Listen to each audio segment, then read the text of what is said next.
Hi hello welcome to NTV entertainment Bigg Boss talks with Aadya. Bigg Boss start అయ్యి ఇంకా day 54 నిన్నటికి day 54 అయింది. నిన్నటి ఎపిసోడ్లో అయితే యాక్చువల్గా ఇప్పుడు తీసుకొచ్చారు కదా శ్రీజని భరణిని మళ్ళీ తీసుకురావడము, రీఎంట్రీ అని చెప్పి వాళ్ళకు ఒక ఓటింగ్ పోల్ పెట్టడము. ఆ ఓటింగ్ పోల్ పెట్టిన వాళ్ళు కాకుండా ప్రేక్షకులకి వదిలిపెట్టకుండా మధ్యలో వీళ్ళకి ఇక్కడ గేమ్స్ టాస్క్లు ఇవ్వడము, ఇదంతా కొంచెం డ్రామా అనిపించింది. అండ్ ఈ సీజన్ మొత్తం డ్రామాటిక్గానే ఉంది బిగ్ బాస్. మీరు కూడా అది ఫీల్ అవుతున్నారా? డ్రామాటిక్గా అనిపిస్తుందా మీకు కూడా? అయితే యాక్చువల్గా శ్రీజ వెళ్ళిపోయినప్పుడే చాలామంది యాక్సెప్ట్ చేయలేదు, లైక్ ఓటింగ్స్తో వెళ్ళినప్పుడు ఓటింగ్స్ ఎందుకు ఇంకా అలా అని చెప్పి. సో ఇప్పుడు ఓటింగ్స్తో పంపిస్తున్నామని ప్రూవ్ చేయడానికి బిగ్ బాస్ ఇది పెట్టారని నాకు అనిపించింది. అండ్ ఇక శ్రీజ వెళ్ళిపోయింది, భరణి గారు ఉన్నారు. భరణి గారు బాగా ప్లానింగ్తో వచ్చారనిపించింది. ప్లానింగ్ మీన్స్ లైక్ బయట చూసారు, తెలిసింది కదా, ఒకటి బాండింగ్స్ విషయంలో కొంచెం సెటిల్ అయిపోయారు, నార్మల్ అయిపోయారు, అంత ఎక్కువ లేరని. కాకపోతే ఇప్పటికీ కూడా కొంచెం కాంప్లికేటెడ్గానే ఆడుతున్నారు. అది ఎందుకు అనిపించింది నేను మీకు చెప్తా. అవును కదా అనిపిస్తుంది మీకు అది చెప్పినప్పుడు. నిన్న ఒక టాస్క్ ఇచ్చారు, క్యాప్టెన్సీ కంటెండర్స్ని సెలెక్ట్ చేసుకోండి అని అంటే, సెలెక్ట్ చేసుకోండి అనగానే మాధురి గారు అన్నారు అమ్మాయిలు ఉన్నారు కదా, అమ్మాయిని సెలెక్ట్ చేసేసుకోండి 5గురిని అని చెప్పేసి. ఏదైనా చెప్పగానే మాధురి గారు ఒక ఆర్డర్ వేసేస్తారు ఎవరికైనా కూడా, అలా ఆర్డర్ వేశారు. ఆయన అది యాక్సెప్ట్ చేయలేదు, ఎందుకంటే తనకి సపోర్ట్ చేసిన వాళ్ళు ఉన్నారు కాబట్టి వాళ్ళకు కూడా ఒక ఛాన్స్ ఇద్దాం అన్నట్టుగా. తనుజ దివ్యాని ఆబ్వియస్లీ సెలెక్ట్ చేస్తారు. తనుజ, దివ్య అండ్ నిఖిల్, సాయిని కూడా సెలెక్ట్ చేశారు. అండ్ సాయి అసలు హౌస్లో ఉన్నాడా అని అనిపిస్తుంటుంది నాకైతే, అంటే చాలా తక్కువ కనిపిస్తుంది. సాయి అంతే, నిఖిల్ అంతే, గౌరవ్ అంతే. వీళ్ళు ముగ్గురు అట్లీస్ట్ గౌరవ్ సంథింగ్ ఇక్కడ ఒక్క దగ్గర గొడవల దగ్గరైనా కనిపిస్తున్నాడు. వీళ్ళు ముగ్గురు అంతే అనిపిస్తున్నారు మ్యాక్సిమమ్. టాస్క్లు ఇస్తే టాస్క్లు ఆడుతున్నారు, అంతవరకే ఉంటున్నారు, వేరే వాటిలో ఇన్వాల్వ్ అవ్వట్లేరు. ఓకే, కొంతవరకు ఇష్యూస్లో ఇన్వాల్వ్ అవ్వకపోవడం బెటరే, కానీ వాళ్ళకి సంబంధించినంత వరకు ఎంతో కొంత కంటెంట్ ఇవ్వాలి, ఎంటర్టైన్ చేయాలి కదా జనాల్ని, అది కూడా చేయట్లేరు అనిపించింది. అయితే నిన్న ఇంకా సాయికి, నిఖిల్కి కూడా ఛాన్స్ ఇచ్చారు. అలాగే భరణి గారు ఉన్నారు. సో ఇప్పుడు ఈ డాన్స్ చేసే టాస్క్లో ఎంతమంది ఉంటారు స్టేజ్ మీద అని చూస్తే సాయికి అయితే ఒక్కరే ఉన్నారు, మిగిలిన వాళ్ళు లేరు. ఆబ్వియస్లీ అది ఎందుకంటే సాయి అంత కనెక్టివ్గా లేడు, అందుకని.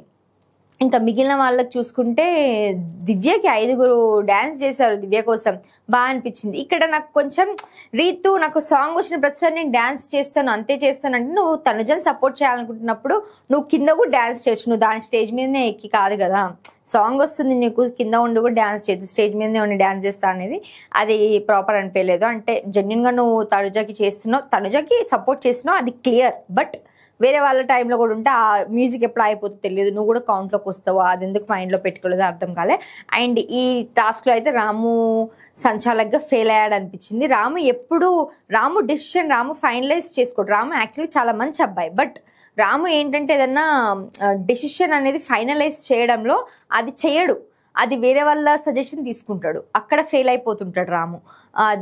అదొకటి క్లియర్ చేసుకుంటే బాగుంటుంది. అండ్ సంచాలకుగా అనవసరంగా బిగ్ బాస్ రాముని పెట్టి ఏమంటారు, రాముకి ఉన్న కొంచెం కొంత మంచి పేరు పోగొడుతున్నాడా అనిపిస్తుంటుంది. అండ్ ఇక్కడ భరణి గారు క్యూట్ అనిపించింది నాకు, తిట్టవద్దు నన్ను. భరణి గారు దివ్వెల మాధురి గారిని అడిగారు కదా, మీరు నా కోసం డ్యాన్స్ చేయాలని చెప్పి. వాళ్ళ ఆ కన్వర్జేషన్ మీరు చూడండి ఒకసారి వెళ్ళి, చాలా క్యూట్ యాక్చువల్లీ. వేరే కపుల్స్ని చూసినప్పుడు అబ్బా తలనొప్పి వస్తుంది వీళ్ళేంద్రా బాబు అనిపించింది, కానీ ఇక్కడ మాత్రం అదే భరణి గారు బయట ట్రోల్స్ చూసి, మీమ్స్ చూసి ఓకే ఇదేదో మంచిగా పోతుంది కదా, జనాలు ఫన్ ఎంజాయ్ చేస్తున్నారు, ఎంటర్టైన్ అవుతున్నారు కదా అని చెప్పి ఆయన ఆ ప్లాన్లో ఉన్నారా లేకపోతే నిజంగానే అడిగారో తెలియదు, కానీ మీరు నా కోసం డ్యాన్స్ చేయాలని నేను అనుకుంటున్నానంటే ఆమె లేదు, నేను మీకోసం డ్యాన్స్ చేసిన వాళ్ళని నేను కిందకి లాగను, నేను అట్లా సపోర్ట్ చేస్తాను కానీ నేను చేయను అని అంటే, లేదు నాకు మీరు డ్యాన్స్ చేయాలని ఉంది, మీరు నాకు సపోర్ట్ చేస్తున్న విషయం అందరికీ తెలియాలని ఉంది అని చెప్పి. అందరికంటే ఎవరికి? మనకా, హౌస్ మేట్స్కా, లేకపోతే సీనియర్కా, అది అర్థం కాలేదు. But that was cute actually. చాలా ఒకసారి అది సోషల్ మీడియాలో వస్తూనే ఉంది, ఒకసారి చూడండి, భలే ఫన్ ఉంది. అండ్ మళ్ళీ తను ఓకే సరే నేను చేస్తా యాక్సెప్ట్ చేసేసి మాధురి గారు నిజంగా ఎవరైనా కొంచెం ప్రేమగా మాట్లాడితే ఇట్లా కరిగిపోతారు. లేదు వాళ్ళు కొంచెం ఎవరైనా ఆపోజ్ అయిన రా మీదని చెప్పిన దానికంటే ఇంకా ఇట్లా ఫాల్కన్ లాగా ఎక్కిపోతారు అనమాట. సో ఆమె ఇలా కరిగిపోయి ఓకే చేస్తా చెప్పింది. చెప్పి ఇంకా ఏం చెప్పలే, ఇంకా ఓకే చేస్తే ఆయన వెళ్ళిపోతుంటే ఆయన థ్యాంక్ యూ మాధురి గారు హీరో లెక్క పిలుస్తున్నాడు. క్రేజీ అయితే చూసినంతసేపు క్యూట్ ఫన్ అయ్యో ఏ అన్న ఏ అనిపించింది. మీకేమనిపించింది దీని మీద? అండ్ పాపం బయట ఉన్న వాళ్ళు ఫీల్ అవుతారని కూడా కొంచెం అనిపిస్తుంది. అండ్ ఇక్కడ నాకు వచ్చిన క్వశ్చన్ ఇంకొకటి ఏంటంటే, మీకు కూడా వచ్చి ఉంటుంది, మామూలుగా బిగ్ బాస్ హౌస్కి రాకముందు బయట లవర్స్ కానీ అలా ఉన్న వాళ్ళు హౌస్కి వచ్చి బయటకి వెళ్ళిపోయాక విడిపోతుంటారు. లివిన్లో ఉన్న వాళ్ళు లేకపోతే లవర్స్ కానీ విడిపోవడమో లేకపోతే గొడవలు అయిపోయి కొద్ది రోజులు డిస్కస్ అవ్వడమో ఇలాంటివి అవుతుంటాయి కదా. మరి ఇప్పుడు అనిపించిందా మీకు? అంటే వీళ్ళు ఇప్పుడు లివిన్లో ఉన్నారు కదా, సో బయటకు వచ్చాక ఏమైనా విడిపోయే ఛాన్స్ ఉందా, లేకపోతే లేదు లేదు మేము ఇద్దరం చాలా అండర్స్టాండింగ్ ఉన్నామని చెప్పి ముందుకు వెళ్ళిపోతారా? అది నాకు డౌట్ వచ్చింది. మీకు వచ్చిందా ఈ డౌట్? వస్తే కామెంట్ చేయండి. అండ్ ఇక్కడ మళ్ళీ సేమ్ యాజ్ యూజువల్ తనుజ ఎలా అంటే ఆ గారాబము, ఆ అలకలు ఇవన్నీ అయిపోయి నేను చెప్పింది రైట్, నేను చెప్పిందే వినాలి ఇట్లా అని చెప్పి అరిచి చెడ్డదైపోతుంది. అదే లైక్ అంటారు కదా, నోరు మంచిదైతే ఊరు మంచిదవుతుంది. సో తను స్టార్టింగ్లో క్యూట్ అనిపిస్తూ వచ్చింది, వాళ్ళ బాండ్స్ అందరికి క్యూట్ అనిపించింది. ఎవరైనా ఒక టైం వరకు తీసుకుంటారు, అది ఎక్స్ట్రీమ్ అయితే తీసుకోలేరు. సో తన ఏమంటారు భరణి ఇంకా ఇమ్ము మీద చూపించేది. అదే కాకుండా నిన్న కళ్యాణ్ మీదకి ఆ రేషన్ మ్యారేజ్ అయ్యేసరికి కొమ్ములు వచ్చేసినాయి. తను అరుస్తుంది అని చెప్పి గౌరవ్ అసలు తనకు సపోర్టే చేయొద్దని ఫిక్స్ అయిపోయి ఉన్నాడు, డెడ్లీగా ఇట్లా గట్టిగా ఫిక్స్ అయిపోయి ఉన్నాడు. తనకు సపోర్ట్ చేయొద్దు అని చెప్పి తను గౌరవ్ దివ్యాన్ని గెలిపించాడు అనిపించింది. అండ్ ఈవెన్ అక్కడ చేసినప్పుడు కూడా సాయి మీదకి అరుస్తుంది, లైక్ నీకు నేను డబ్బులు ఇచ్చాను, నీకు మనీ ఇచ్చాను, నీకు ఆ రోజు నువ్వు అడగకున్నా కూడా నేను నీకు సపోర్ట్ చేశాను, నువ్వు చేయవా అని చెప్పి. ఇంకా అక్కడ సాయి కూడా రియాక్ట్ అయ్యాడు. మా దివ్యతో నేను చెప్పాను కదా తను అరుస్తుందని చెప్పి, తను అంటుందని చెప్పి, ఇప్పుడే అడుగుతుంది చూడు అని చెప్పి ప్రాసెస్లో చేసి, అంటే తనకి ఎప్పుడు అడగాలో తెలియట్లే. ఈవెన్ నిన్న అయిందో మొన్న అయింది సంజన తింటున్నప్పుడు ఇష్యూ అయింది కదా, తను ఓకే రేషన్ మేనేజర్ కాబట్టి తనకి ఆ ఇది ఉంటుంది. సో ఆ క్వశ్చన్ అడిగింది, కానీ తినేటప్పుడు అడగకుండా తిని చెయ్యి కడుక్కున్నాక అడిగింటే బాగుండేది. తిన్న తర్వాత కూర్చోబెట్టి మీరు ఎందుకు ఇలా చేశారు, ఇలా చేయకండి నెక్స్ట్ టైంకి అని చెప్పేసి. ఇప్పుడు తను తిన్నదైతే మళ్ళీ ఎవరు తినరు కదా, తన ప్లేట్లో పెట్టుకుని ఎవరు పెట్టుకోరు కదా మళ్ళీ. సో తిన్నాక చెప్పుంటే బాగుండేది. అండ్ ఇక్కడ దివ్య విషయంలో దివ్యకి సాయి సపోర్ట్ చేసినప్పుడు కూడా టాస్క్ అయిపోయాక సాయి నువ్వు ఇలా చేస్తావని నేను అనుకోలేదు అని ఉంటే బాగుండేది. లేకపోతే టాస్క్ ముందు నాకు సపోర్ట్ చేయాలని అడుగుంటే బాగుండేది. రాముని అడిగింది, రాము క్లియర్గా చెప్పాడు. దివ్య ఫస్ట్ అడిగింది, సో దివ్యకి నేను సపోర్ట్ చేస్తా అని.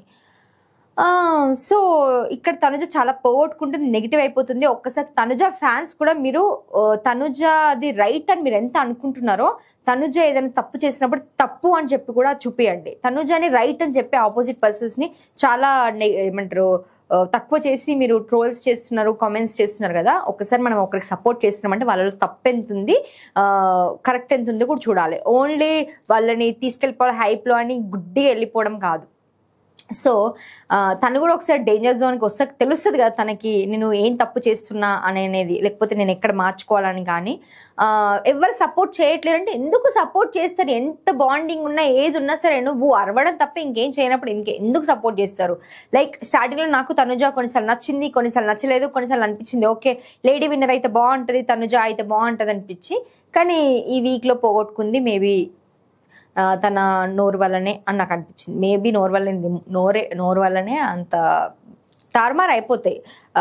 సో అలా మొత్తానికైతే శ్రీజకి అలా ఒక క్లియరెన్స్ ఇచ్చారు. మరి శ్రీజ ఈ వీకెండ్ అయినా వేస్తారేమో చూడాలి. తను ఏవి కూడా వేయలేదని చెప్పి సోషల్ మీడియాలో చాలా హల్చల్ చేసింది. అండ్ భరణి గారు ఇంకా మాధురి గారి పేరు గురించి మీకేమనిపిస్తుంది కామెంట్ చేయండి. మళ్ళీ ఇంకొన్ని ముచ్చట్లతోనే ఇంకో వీడియోలో కలుద్దాం. Until then bye.